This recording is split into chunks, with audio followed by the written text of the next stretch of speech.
বিশ্বনবী সাল্লাল্লাহু আলাইহি ওয়াসাল্লাম মদিনাতে প্রথম যখন জুমার নামাজ পড়াতেন তখন আগে জুমার 2 রাকাত পরে 2টা খুতবা দিতেন, ঈদের নামাজের মতো। বিশ্বনবী আগে 2 রাকাত নামাজ পড়িয়ে খুতবা দিচ্ছেন, তখন মদিনায় দুর্ভিক্ষ, খাবার দাবার নাই। 1 মাস আগে দিহিয়াতুল কালবি আল আনসারী নামক এক সাহাবীকে দিয়ে শাম দেশ থেকে কাফেলা পাঠিয়েছেন খাবারের দ্রব্যাদি আনার জন্য, পণ্য আনার জন্য। 1 মাস পরে খাবারের পণ্য নিয়ে কাফেলা ফিরে এসেছে জুমার টাইমে। আর তখন নিয়ম ছিল কোন শহরে কাফেলা ঢুকলে তারা তবলা বাজাতো।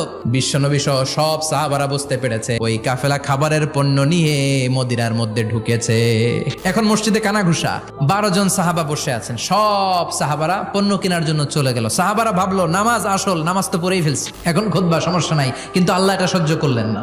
এজন্য সাহাবাদেরকে ধমক দিয়ে আমাদের চোখে আঙ্গুল দিয়ে আল্লাহ আয়াত নাজিল করলেন, ও নবী আপনি বলে দেন আমার কাছে এত বিশাল ধনভাণ্ডার আছে, সবার যত চাহিদা যত কামনা আছে সব যদি দিয়ে দেয় আমার ধনভাণ্ডারের 1 ইঞ্চিও কমবে না।